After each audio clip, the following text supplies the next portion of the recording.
Hari ni untuk first date look kita, Ain memang suka eksperimen dengan makeup. Tapi untuk first date Ain rasa Ain nak buat lebih simple and natural. So, kita mulakan dengan kulit kita. Okey, untuk mendapatkan kulit yang lebih licin, kita perlukan 3 benda iaitu concealer, foundation dan juga compact powder. So, kita mulakan dengan concealer.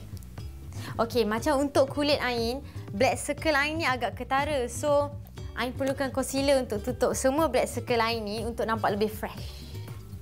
Oh, and of course, kalau korang yang tak ada dark circle tu, bertuah lah kan? See?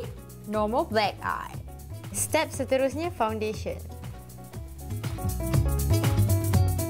Kalau korang nak guna brush pun boleh juga, tapi Ain prefer guna tangan sebab Ain lagi selesa, senang nak blend. Okey, step seterusnya, compact powder. Compact powder ni akan buat foundation kita tahan lebih lama. Untuk mata, kulit Ain akan gunakan dark brown or brown colour lah sebab kulit Ain sesuai dengan colour-colour macam tu and kita nak lebihkan kepada natural.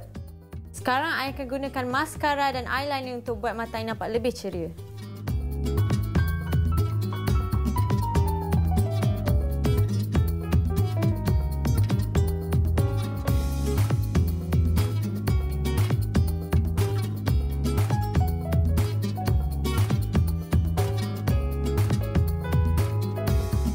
Okey, Ain akan gunakan blusher pink dan lip gloss pink untuk habiskan look Ain pada hari ini. Ain guna blusher colour pink, tapi kalau korang nak guna blusher colour lain pun boleh.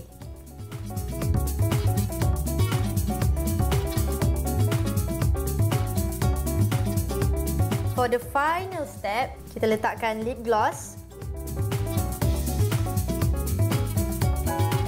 Korang mesti pernah dengar kan lelaki cakap korang cantik tanpa makeup. Tak payahlah pakai makeup, dah cantik dah. Tapi sebenarnya makeup and tak ada makeup langsung banyak beza tau. So, maksud dorang cantik tanpa makeup macam ni lah. Voila.